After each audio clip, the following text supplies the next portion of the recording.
اسلام کا مذاق کھڑا کر دو آیت لکھی اور کھڑی ہو جاؤ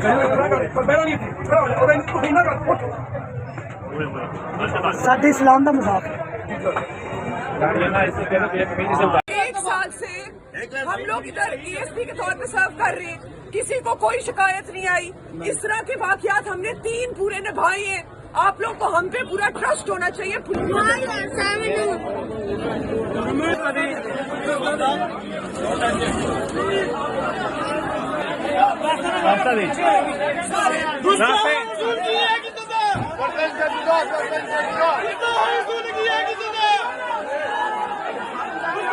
السلام علیکم جی. کل گلبرگ لاہور میں ایک عجیب سا واقعہ ہوا ہے, بہت ہی افسوسناک سا واقعہ ہے. وہاں پر ایک عورت جو ہے وہ لانگ شرٹ پہن کے آگے جس پر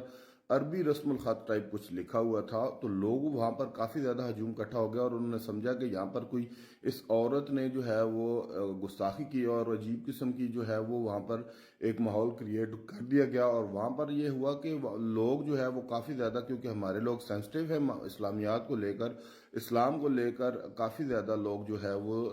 برداشت ان کی جو ہے وہ بہت کم ہے, ٹالرنس لیول نہیں ہے ہمارے ہاں. تو یہاں پر انہوں نے اس عورت سے تحقیق کیے بغیر وہاں پر اس کی شرٹ پر کیا لکھا ہوا تھا, کیا اس نے اسکرپٹ بنایا ہوا تھا, تو اس نے فوراً لوگوں نے جو ہے وہاں پر ایک جو ہے وہ بدمزاجی شروع کر دی. تو وہاں پر ایس ایچ او اشرا تھانہ آ گئی اور وہاں پر اس عورت کو وہ بچا کر وہاں سے لے گئی. لیکن یہاں پر کہنے کی بات یہ ہے, یہاں پر سمجھنے کی بات یہ ہے کہ پاکستانی قوم کو کم از کم اتنا تو شعور ہونا چاہیے کہ اگر کوئی رسم الخط ہے تو اس پہ کیا لکھا ہوا ہے اس پہ غور کریں, اس کی تحقیق کریں, اس کے تحقیق کے بعد آپ جو ہے وہ کوئی فیصلہ کریں. بسم اللہ الرحمن الرحیم. میرا نام سیدہ شہبانو نقوی ہے, میں ایس پی گلبرگ ہوں. میرے ساتھ کھڑے ہوئے ایس ایچ او اشرا بلال. آج جس واقعے کا ہم ذکر کرنے جا رہے ہیں وہ اتنا ہے کہ ایک خاتون اپنے شوہر کے ساتھ پچھڑا بازار آئی شاپنگ کرنے. انہوں نے ایک کرتا پہنا ہوا تھا جس کے اوپر کچھ حروف لکھے ہوئے تھے. جب حروف لوگوں نے دیکھے تو انہوں نے کہا کہ آپ یہ کرتا اتار دیں, اور ایک کنفیوژن کریٹ ہو گئی کہ کہیں گستاخی ہو گئی. اس چیز کو جب ہم نے آگے پروو کیا تو جو چیز سامنے آتی ہے, جو حقائق سامنے آتے ہیں, ان کے متعلق آپ کو ندیم بھی بتائیں گے جو موقع پہ اس دن موجود تھے, اس ٹائم پہ موجود تھے. آج 1 بجے کے قریب یہ وقوع پیش آیا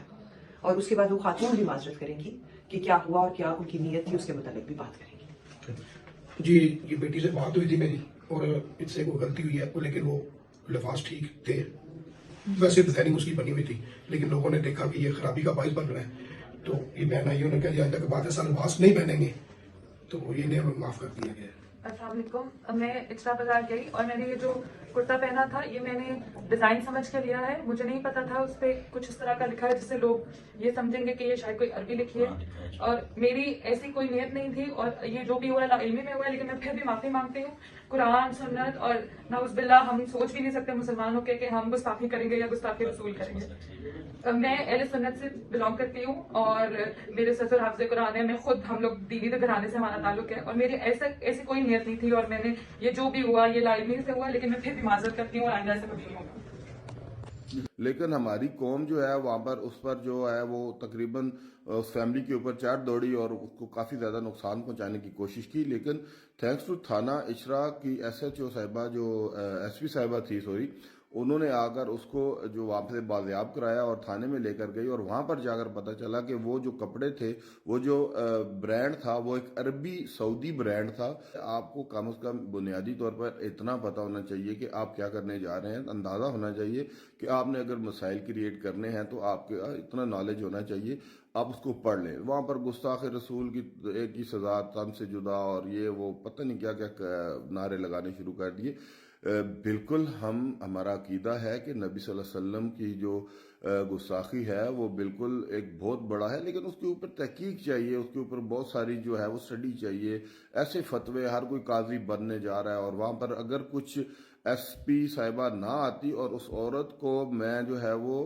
مبارکباد دیتا ہوں کہ اللہ کی ولی تو شکر کر وہاں سے بچ کے نکل گئی ہے, کیونکہ پاکستانی قوم کے آگے تو سری لنکن بھی نہیں بچ سکے. لیکن آپ کو جو ہے وہ یہ عقل ہونی چاہیے کہ آپ پاکستان جیسے ملک میں اس طرح کا رسم الخط والا یا اس طرح کی برانڈنگ کے ساتھ جو ہے وہ آپ باہر نکل رہی ہیں, ایک ریسٹورنٹ میں جا کے کھانا کھا رہی ہیں یا شاپنگ کرنے کے لیے جا رہی ہیں, تو آپ کو کم از کم یہ اندازہ ہونا چاہیے کہ آپ جو ہے وہ کہاں پہ نکل رہی ہیں. اس طرح کا ایک وہ اچھا کام آپ نے بھی نہیں کیا، ٹھیک ہے نا، کوئی یہ عقل مندی نہیں ہے کہ آپ فیشن کے چکر میں پتہ نہیں کس حد تک چلے جاتے ہیں، یعنی ایک سینسیشن کریٹ کرنا چاہتے ہیں آپ، ایک جو ہے وہ اٹریکٹیو نظر آنے کے لیے کس حد تک جا سکتی ہے، آپ عقل کو ہاتھ ماریں اور اس طرح کے اوچھے ہتھ کنڈے اور جو ہے وہ اس طرح کی میں کیا آپ کہوں کہ اس طرح کے کام آپ نہ کریں اور لوگوں کے جذبات کا خیال کریں، اور خاص طور پہ مسلمان جو ہیں وہ اس معاملے میں بہت زیادہ سینسٹیو ہے، تو آپ سے گزارش یہ ہے کہ عقل استعمال کر کے اپنے کپڑوں کو تھوڑا سا جو ہے وہ فیشن کریں، ضرور کریں، لیکن حیا کے اس میں رہے تاکہ آپ لوگوں کو جو ہے وہ اپنی جانی مالی حفاظت جو ہے وہ پہلے ضروری ہے، اس کے بعد آپ فیشن میں زندہ رہیں گے تو فیشن کرتے رہیں گے۔ لیکن ایکچولی اس میں یہ تھا کہ وہ ایک عربی بوتیک تھا، ایک عربی ڈیزائنر کا کپڑے تھے جو انہوں نے میرا خیال ہے وہیں کہیں سے خریدے تھے، اور بس اس کی سٹوری ٹوٹلی یہی ہے، لیکن وہاں پر کافی زیادہ جو ہے بد مزاجی ہوئی۔ اللہ تعالی ہم لوگوں کو تعلیم دے اور ہم جو ہے وہ اتنا شعور ہمیں آ جائے کہ ہم لوگوں کو جو ہے وہ کپڑے پہننے کی بھی عقل ہو، اور اگلے نے اگر کچھ غلط پہنا ہوا ہے تو اختلاف جو ہے وہ رائے بھی ہونی چاہیے، اور اس کے بعد ہمیں سلیقے اختلاف بھی ہونا چاہیے کہ ہم نے اگلے بندے کو اپنا پیغام کیسے دینا ہے۔ جزاک اللہ، تھینک یو سو مچ۔